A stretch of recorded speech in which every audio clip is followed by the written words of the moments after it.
నమస్కారం. శ్రీకర్ న్యూస్కి స్వాగతం. ముందుగా ముఖ్యాంశాలు. మహానాడు పసుపు సైనికుల అతిపెద్ద పండుగ. మనమంతా ఒకే కుటుంబం. కేసులు పెట్టారు, జైలుకు పంపారు. ఎక్కడా తొనకలేదు, బెదరలేదు. కడపలో జరిగే మహానాడును విజయవంతం చేద్దాం. కని విని ఎరుగని రీతిలో పుష్కరాలు. జిల్లా స్థాయి మహానాడులో zone 2 coordinator Sujay Krishna Rangarao, MLA Adireddy Vasu. జెండా మోసిన ప్రతి కార్యకర్తకు గుర్తింపు ఉంటుంది.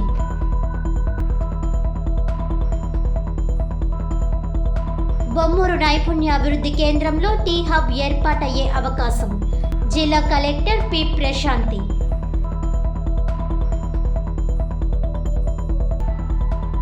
ఇసుక మాఫియా అరాచకాలు అరికట్టండి. నిబంధనలకు విరుద్ధంగా ఇసుక అధిక లోడు తరలింపు ఆపాలి. ఇంకెన్ని ప్రాణాలు గాల్లో కలిసిపోవాలి. ప్రభుత్వం స్పందించకపోతే ఇసుక లారీలను అడ్డుకుంటాం. సిపిఎం జిల్లా కార్యదర్శి టి అరుణ్.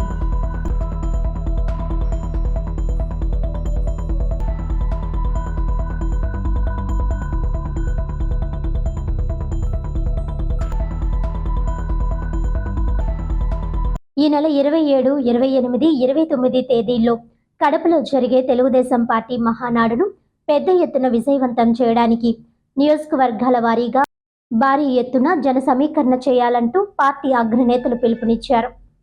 రాజమహేంద్రవరం సిటీ నియోజకవర్గం జేఎన్ రోడ్లోని చెరుకూరి కన్వెన్షన్ హాల్లో శుక్రవారం రాజమండ్రి సిటీ ఎమ్మెల్యే ఆదిరెడ్డి శ్రీనివాస్ అధ్యక్షతన జిల్లా స్థాయి మహానాడుకు నేతలు వేలాదిగా తరలివచ్చారు.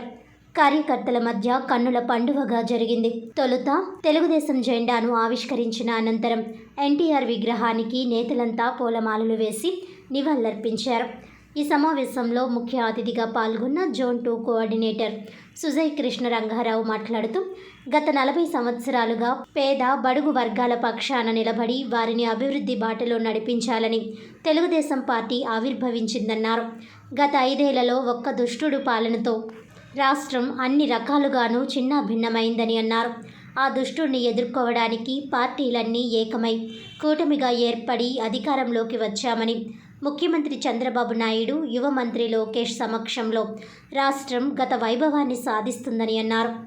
గత రాక్షస పాలనలో వేధింపులకు, అక్రమ కేసులకు గురైన పార్టీ కార్యకర్తలకు పార్టీ నాయకత్వం అండగా ఉంటుందని భరోసా ఇచ్చారు. మనం అధికారంలోకి వచ్చి సంవత్సరం పూర్తవుతున్న సమయానికి చాలామంది కష్టపడిన నాయకులకు పదవులు లభించాయని, త్వరలో స్థానిక సంస్థల్లోనూ ఇతరత పదవులు వస్తాయని, కార్యకర్తలు ఎవరూ ఆందోళన చెందవద్దని విజ్ఞప్తి చేశారు. రాష్ట్ర ప్రజల సంక్షేమం, అభివృద్ధి కూడా ముఖ్యమంత్రి చంద్రబాబు నాయుడు నేతృత్వంలో సాధ్యమవుతుందన్నారు. పెద్ద పెద్ద కార్యక్రమాలు చేస్తున్నప్పుడు చిన్న చిన్న తప్పులు, లోటుపాట్లు జరగడం సహజమేనని, వాటిని సమర్థించుకుంటూ ముందుకు వెళ్లాలని సూచించారు.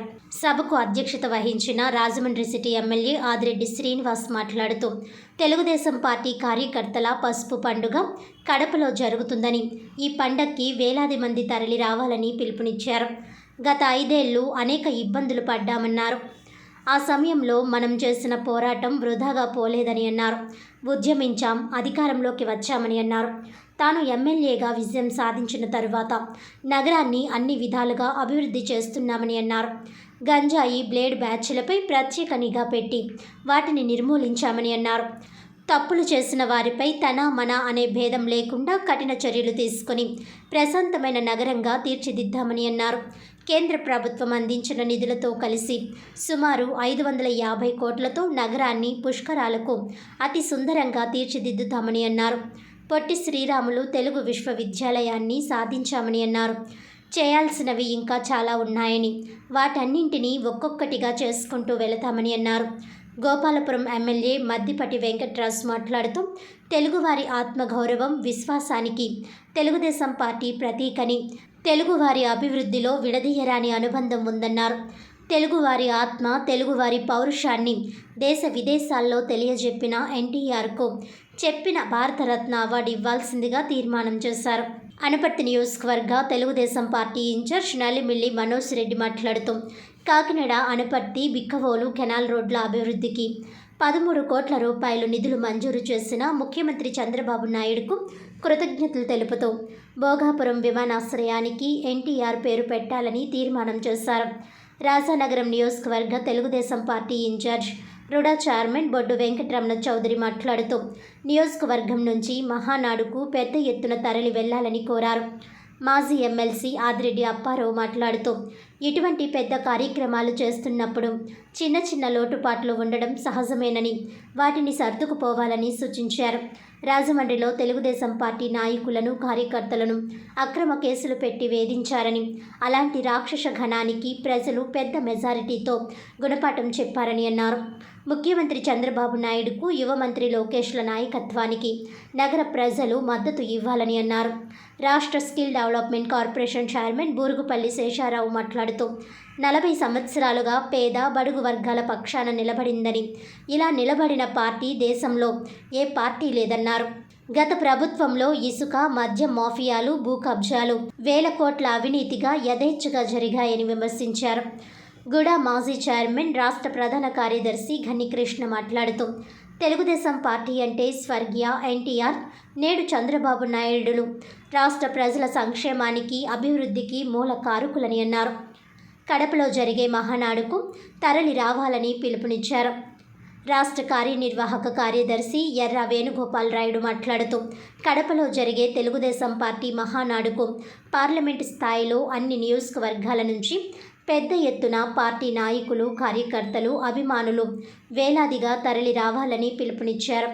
మహానాడు భారీ ఎత్తున విజయవంతం చేయడం వల్ల గత పాలకుడికి కనువిప్పు చేయాలని సూచించారు. రాజమండ్రి పార్లమెంట్ కమిటీ ఉపాధ్యక్షులు మజ్జి రాంబాబు, నగర ప్రధాన కార్యదర్శి బుడ్డిగ రాధల పర్యవేక్షణలో జరిగిన ఈ మహానాడులో టీఎన్టీయూసీ రాష్ట్ర ప్రధాన కార్యదర్శి వర్రే శ్రీనివాసరావు, 2027 గోదావరి మహాపుష్కరాలు టీడీపీ రాష్ట్ర కార్యదర్శి కాశీ నవీన్ కుమార్, ఎస్సీల అభ్యున్నతి కోసం మజ్జి రాంబాబు, బీసీ కులాల అభివృద్ధి కోరుతూ రాష్ట్ర మహిళా కమిటీ కార్యనిర్వాహక కార్యదర్శి తురకల నిర్మల, మహిళల అభ్యున్నతి కోరుతూ ఎండి అస్లాం మైనారిటీల తీర్మానాలు, అలాగే ఆయా నియోజకవర్గాల ఇన్ఛార్జీలు పలు తీర్మానాలను ప్రవేశపెట్టగా అందరూ ముక్త కంఠంతో ఆమోదించారు. ఈ కార్యక్రమంలో 7 అసెంబ్లీ నియోజకవర్గాల నుంచి పెద్ద ఎత్తున నాయకులు, కార్యకర్తలు, అభిమానులు, మహిళా కార్యకర్తలు పెద్ద ఎత్తున తరలివచ్చారు. ఇది మన అందరి యొక్క పండుగ. హిందువులకి సంక్రాంతి లేకపోతే నూతన సంవత్సరమైన పండుగలు ఉంటాయి, ఉగాది. ముస్లిమ్స్కి రంజాన్ ఉంటుంది, క్రిస్టియన్స్కి క్రిస్మస్ ఉంటుంది. మరి పసుపు సైనికులకు మహానాడు మన పండుగ. ఇది గొప్ప పండుగ, చాలా ఆనందం కలిగించే పండుగ. కుటుంబ సభ్యులందరూ ఇక్కడికి రావడంతో పాటు విశ్వవిఖ్యాత నట సార్వభౌముడు అన్న నందమూరి తారక రామారావు గారి యొక్క పుట్టినరోజుని పురస్కరించుకుంటూ చేసే కార్యక్రమం ఈ మహానాడు కార్యక్రమం. ఈ తెలుగుదేశం పార్టీ ఎంతో క్రమశిక్షణ కలిగిన పార్టీ, అసలు సిసలైన కార్యకర్తలు కలిగిన పార్టీ. ఆ భావన ఉంది కాబట్టే ఈరోజు మన నాయకుడు చంద్రబాబు గారు కానీ, మన యువ నాయకుడు, మనందరి భవిష్యత్ నాయకుడు నారా లోకేష్ గారు కానీ తెలుగుదేశం పార్టీ కార్యకర్తల్ని కుటుంబ సభ్యుల కింద భావిస్తూ ఉన్నారు. కుటుంబ సభ్యుల కింద భావించడమే కాదు, ఆ కుటుంబానికి అన్ని విధాలుగా కూడా భరోసా కల్పించే విధంగా కార్యకర్తల సంక్షేమానికి అధిక ప్రాధాన్యత ఇస్తూ కార్యకర్తల యొక్క సభ్యత్వంలో ఇన్సూరెన్స్ ని కూడా కలిపిన ఏకైక పార్టీ తెలుగుదేశం పార్టీ. ఈరోజు ప్రమాదశాత్తు ఎవరైనా కార్యకర్త మరణిస్తే ఆ కార్యకర్తకి ఈరోజు వాళ్ళ ఇంటి పెద్ద కొడుకు కింద ఈరోజు చంద్రబాబు నాయుడు గారు ఉంటా ఉన్నారన్న విషయం మనం గమనించాలి. ఇదే నియోజకవర్గం రాజమండ్రి సిటీలో ఒక కార్యకర్త, జెండా మోసిన కార్యకర్త చనిపోతే మెంబర్షిప్ ఉన్నది, మరి ఆ కుటుంబం కూడా ఒక విధంగా ఆలోచించుంటారు. కార్యకర్త చనిపోయాడు, బ్రతికున్న రోజులు జెండా మోసాడు, ఇప్పుడు మనల్ని పట్టించుకునేవాడే లేరని అనుకుని ఉంటారు.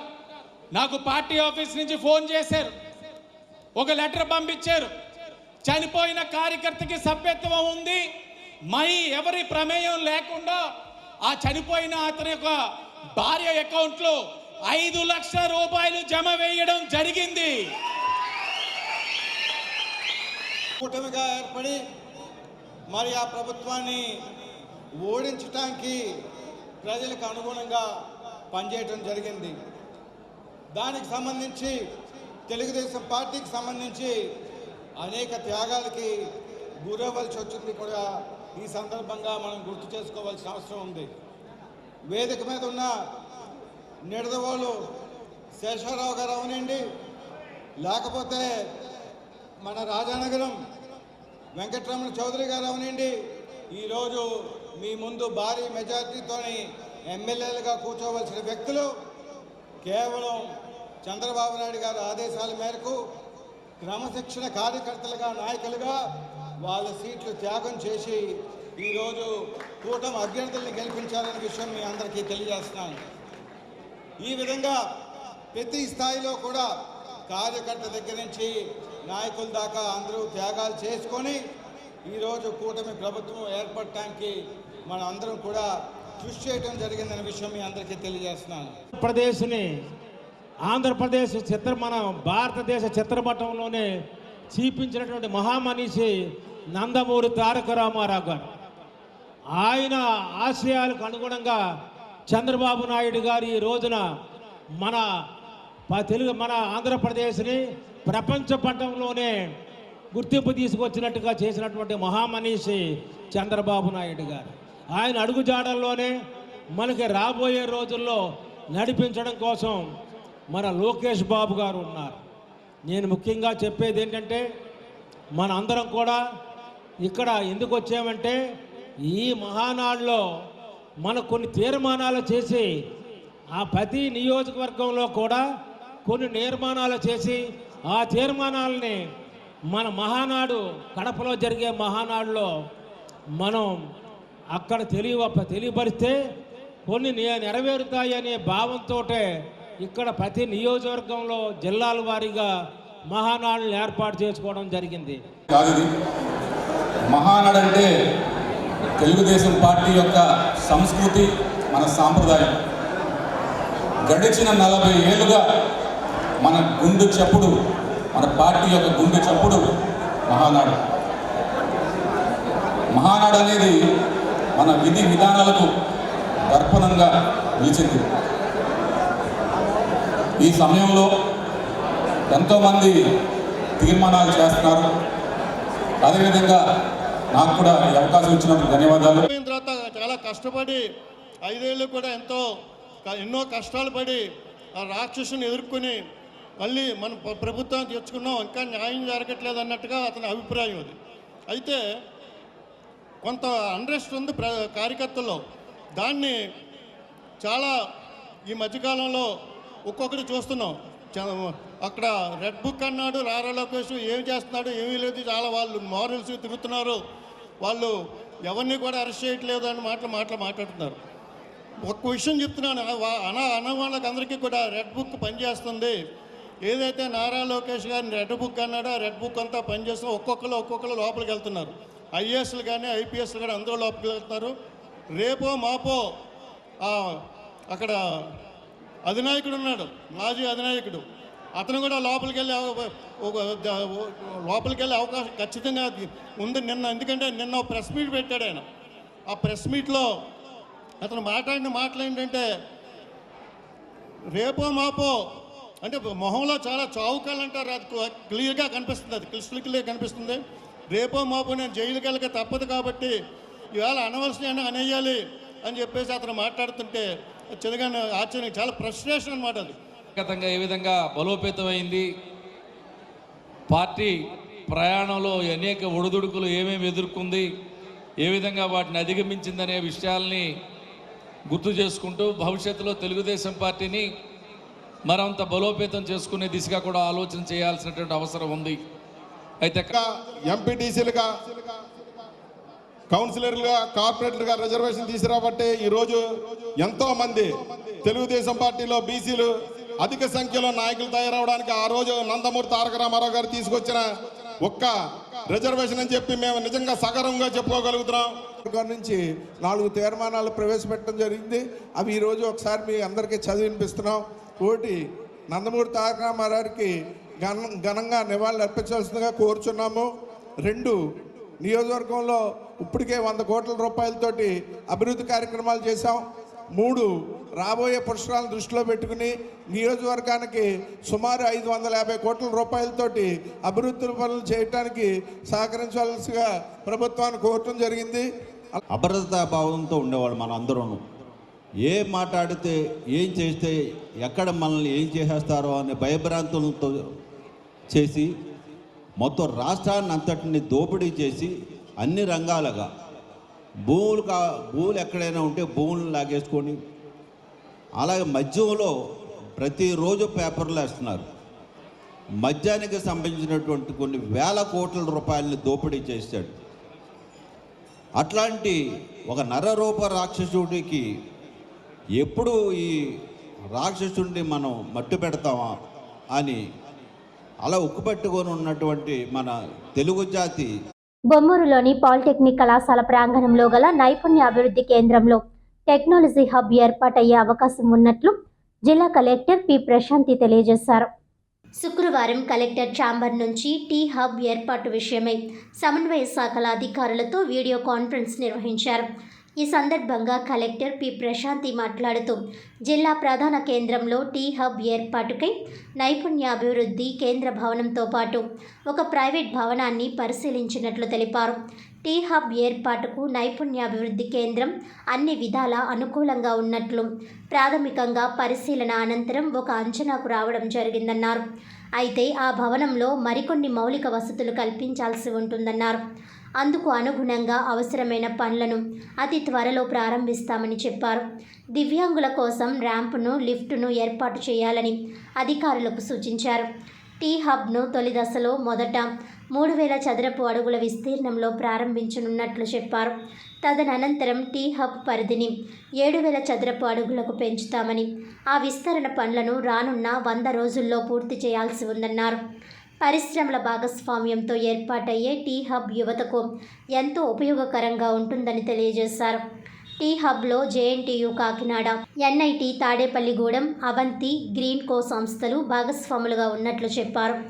బోర్డులో జాయింట్ కలెక్టర్ సభ్యుడిగా ఉంటారని తెలిపారు. టీ హబ్కు అవసరమైన భవనాలు, సిబ్బంది, మౌలిక వసతులను దశల వారీగా సమకూర్చుతామని తెలిపారు. ఈ కార్యక్రమంలో నగరపాలక సంస్థ కమిషనర్ కేతన్ గార్గ్, జిల్లా పరిశ్రమల అధికారి శ్రీ వాణీధర్ రామన్, పరిశ్రమల శాఖ సహాయ సంచాలకులు ప్రదీప్, ఇన్ఛార్జ్ మెప్మా పీడీ శ్రీదేవి, నైపుణ్యాభివృద్ధి అధికారి విసిడి మురళి, పరిశ్రమల సహాయ సంచాలకులు ప్రదీప్ కుమార్ తదితరులు పాల్గొన్నారు. జిల్లాలో నిబంధనలకు విరుద్ధంగా ఇసుక తరలిస్తున్నారని సిపిఎం జిల్లా కార్యదర్శి అరుణ్ ఆగ్రహం వ్యక్తం చేశారు. ఇసుక మాఫియా ఆగడాలకు ఇప్పటికే కొన్ని ప్రాణాలు గాల్లో కలిసిపోయాయని, ఇంకెన్ని ప్రాణాలు ఇసుక మాఫియాకు బలైపోవాలని ప్రభుత్వాన్ని సిపిఎం జిల్లా కార్యదర్శి అరుణ్ ప్రశ్నించారు. ఈ మేరకు సిపిఎం కార్యాలయంలో జిల్లా కమిటీ సభ్యులు సుబ్రహ్మణ్యంతో కలిసి పత్రికా ప్రకటన విడుదల చేశారు. నిబంధనలకు విరుద్ధంగా ఇసుక తరలింపు వల్ల రోడ్డుపైన ఇసుక పడి వాహనదారులు జారిపడి ప్రాణాలు కోల్పోతున్నా ఇసుక మాఫియా అరాచకాలు ఆగడం లేదని అరుణ్ విమర్శించారు. ఇసుక నిబంధనల కన్నా ఎక్కువ మోతాదులో లారీల్లో తరలించడం ద్వారా చాలా చోట్ల ముఖ్యమైన రహదారులు నిండా ఇసుక భారీ స్థాయిలో పేరుకుపోయిందని, దీని ఫలితంగా వాహనదారులకు తరచూ ప్రమాదాలు జరుగుతున్నాయని అరుణ్ అన్నారు. ఇటీవల ధవళేశ్వరంలో కానిస్టేబుల్ కుమార్తెను ఎక్కించుకుని వెళుతూ జారిపడి ప్రాణాలు కోల్పోయారని, అదే ధవళేశ్వరంలో సాయిబాబా గుడి వద్ద యువకుడు ఇసుకలో జారిపడడం, వెనుక నుండి వచ్చిన లారీ ఎక్కడంతో నుజ్జునుజ్జయి ప్రాణాలు కోల్పోయారని విచారం వ్యక్తం చేశారు. జిల్లాలో రాజమండ్రి, ధవళేశ్వరం, కొవ్వూరు తదితర ఇసుక ర్యాంపుల్లో ఉన్న ప్రాంతాల్లో రహదారులు మరింత దుర్భరంగా మారాయని వివరించారు. ప్రభుత్వ అధికారులు స్పందించి వెంటనే ఇసుక అధిక లోడ్లను నియంత్రించాలని, లేకపోతే తామే ప్రజలను సమీకరించి ఇసుక అధిక లోడ్తో వెళ్లే లారీలను అడ్డుకుంటామని పేర్కొన్నారు. ఇవాళ ఇంకెన్ని ప్రాణాలు బలి తీసుకుంటేనే కానీ ఇసుక మాఫియా ఆగడాలు ఆగుతాయా అని చెప్పి ప్రశ్నిస్తూ ఉన్నాం. జిల్లాలో ఇన్ని ప్రమాదాలు జరుగుతూ ఉంటే, ఇంతమంది ప్రాణాలు కోల్పోతూ ఉంటే ఇవాళ ప్రజాప్రతినిధులు ఇసుక మాఫియా ఆగడాలని ఎందుకు చూస్తూ ఉన్నారు అని చెప్పి అడుగుతూ ఉన్నాం. ఇవాళ ఇసుక మాఫియా సంబంధించిన వాటిని నిలదీయడానికి ఇసుక ర్యాంపులకి వెళ్ళి మాట్లాడుతూ ఉంటే మీ ఇష్టం వచ్చిందని చెప్పుకోండి, మమ్మల్ని ఎవరు ఏమి చేయలేరనే ధోరణిలో మాట్లాడటం అంటే ఇవాళ ప్రభుత్వం అండో, ప్రజాప్రతినిధులు అండో, లేకపోతే అధికార యంత్రాంగం అండో లేకుండా ఇంత పెట్టురైపోయే అవకాశం ఉందా అని చెప్పని ఇవాళ అడుగుతాను. అందుకనే మేము జిల్లా అధికారులని, ప్రజాప్రతినిధులని కూడా విజ్ఞప్తి చేస్తా ఉన్నాం. ఇట్లాంటి ఇసుక మాఫియా ఆగడాలని తక్షణమే అరికట్టండి. ఇవాళ అధిక లోడుకి మించి ఇసుకని తీసుకెళ్తున్నటువంటి పద్ధతుల్ని నియంత్రించండి. ఇవాళ చాలా మంది ప్రాణాలు గాల్లో కలిసిపోతున్నాయి. అట్లాంటి ప్రమాదాలు జరగకుండా ఆపేదాని కోసం ప్రయత్నం చేయండి అని చెప్పి విజ్ఞప్తి చేస్తా ఉన్నాం. అంతేకాదు ఇవాళ చాలా మంది ప్రజలు కూడా ఇసుక సందర్భంలో జారి పడిపోయిన ప్రజలు కూడా ఆందోళన వ్యక్తం చేస్తా ఉన్నారు. ఇవాళ పరిస్థితులు బాగు చేయండి అని చెప్పి కోరుతా ఉన్నారు. అందుకనే ప్రభుత్వం వెంటనే స్పందించాలి. ఇది అత్యవసర పరిస్థితిగా తీసుకోవాలి. ఇప్పుడు ధవళేశ్వరం గాయత్రి ఇసుక ర్యాంపు బయట రోడ్డు, అది రోడ్డు లేదంటే అది మొత్తం ఇసుక ర్యాంపు అర్థం కాని పరిస్థితుల్లో ఉన్నది. అక్కడ చిన్నపాటి స్కిడ్ అయితే చాలు జనం పడిపోయే పరిస్థితి. ఆ పైనుంచి అత్యధిక లోడుతో లారీలు వేగంగా వస్తున్న పరిస్థితి కూడా కనిపిస్తూ ఉంది. అందుకని ప్రభుత్వం తక్షణమే వారం 10 రోజుల్లోపు ఇట్లాంటి వాటన్నిటిని నియంత్రించి ఆ రోడ్లపైన ఇసుక మొత్తాన్ని తొలగించి ప్రయాణికులకు ఇబ్బంది లేకుండా చేయాలని చెప్పి ప్రభుత్వ అధికారులు, ప్రజాప్రతినిధులు కోరుతా ఉన్నాం. ప్రభుత్వం స్పందించకపోతే సిపిఎం పార్టీగా ప్రజల్ని సమీకరించి అధిక లోడుతో ప్రయాణం చేస్తున్న ఇసుక లారీలు అడ్డుకుంటాము. ఎక్కడికక్కడ ఇసుక లారీలను అడ్డుకుని ఆఫ్ చేస్తాం, నిలుపుదల చేస్తాము. తర్వాత జరిగే పరిణామాలకి ఇవాళ ప్రభుత్వ యంత్రాంగం బాధ్యత వహించాల్సి వస్తుందని చెప్పని కూడా ప్రభుత్వ అధికారులకి తెలియజేస్తాం. నిడదవోలు నియోజకవర్గం పరిధిలోని 35 మందికి వైద్య సేవలు అందించే క్రమంలో 16,21,000 రూపాయల మేర ఆర్థిక సహాయం అందజేయడం జరిగింది. తూర్పుగోదావరి జిల్లా నిడదవోలు మంత్రి కార్యాలయం వద్ద ముఖ్యమంత్రి సహాయ నిధి నుంచి నిడదవోలు నియోజకవర్గం పరిధిలోని 35 మందికి వైద్య సేవలు అందించే క్రమంలో 16,21,000 మేర ఆర్థిక సహాయం అందజేయడం జరిగింది. ఈ కార్యక్రమంలో సంబంధిత కుటుంబాలకి మంత్రి చేతుల మీదుగా ఆర్థిక సహాయం చెక్కు ద్వారా పంపిణీ చేయడం జరిగింది. రాజమహేంద్రి వారసత్వ సంపద పరిరక్షణ సమితి సమావేశం ఆనం కళా కేంద్రంలో జరిగింది. శుక్రవారం ఆనం కళా కేంద్రంలో రాజమహేంద్రి వారసత్వ సంపద పరిరక్షణ సమితి సమావేశం జరిగింది.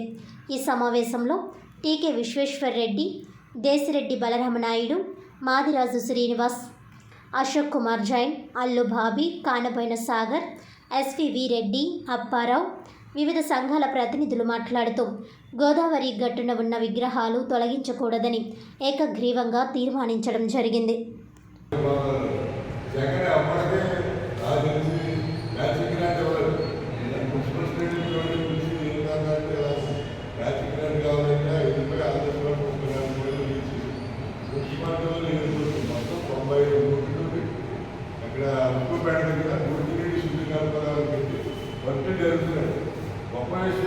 అదే నియోజకవర్గానికి సంబంధించిన కృషి సోదరికి 95 కోట్ల వరకు జరుగుతుంటే తెలియదండి.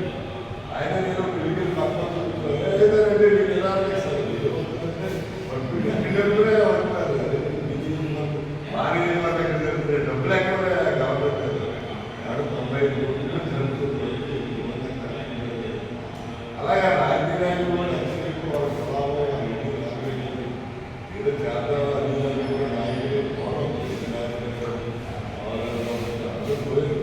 నర్సేపు మా కలిసినంత ఎంత జరిగే మా బడ్జెట్ వస్తుందే రాలేదని చూసుకుంటారు తప్ప ఏ శాతం కూడా ఎవరు లేదు. కాకుండా రాజకీయంలో ఎమ్మెల్యే మనం వాడిన గురించి పోదామని చెప్పలేదు. ఏది హాస్పిటల్ వెళ్తారు కానీ లేకపోతే హోటల్స్ వెళ్తారు కానీ మన ఇంట్లో చాలా అన్ని సిస్టమ్ ఎమ్మెల్యే వెళ్తారు.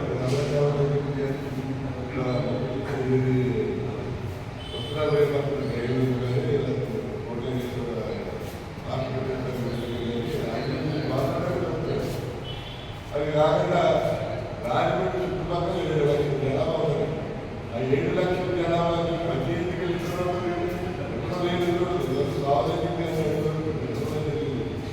వాటిలో వచ్చి రోజు 100 సెప్టిక్ ట్యాంకులు వస్తాయి. ఆ 100 సెప్టిక్ ట్యాంకులు ప్రతి అక్కడ కార్య రిస్క్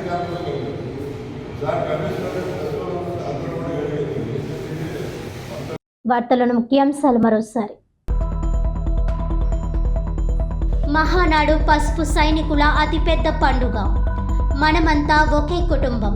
కేసులు పెట్టారు, జైలుకు పంపారు. ఎక్కడా తొనకలేదు, బెదరలేదు. కడపలో జరిగే మహానాడును విజయవంతం చేద్దాం. కని విని ఎరుగని రీతిలో పుష్కరాలు. జిల్లా స్థాయి మహానాడులో zone 2 coordinator Sujay Krishna Rangarao, MLA Adireddy Vasu. జెండా మోసిన ప్రతి కార్యకర్తకు గుర్తింపు ఉంటుంది.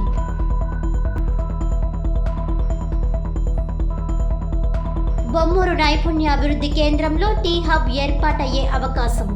జిల్లా కలెక్టర్ పి ప్రశాంతి.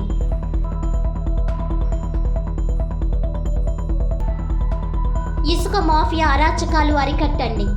నిబంధనలకు విరుద్ధంగా ఇసుక అధిక లోడు తరలింపు ఆపాలి. ఇంకెన్ని ప్రాణాలు గాల్లో కలిసిపోవాలి. ప్రభుత్వం స్పందించకపోతే ఇసుక లారీలను అడ్డుకుంటాం. సిపిఎం జిల్లా కార్యదర్శి టి అరుణ్.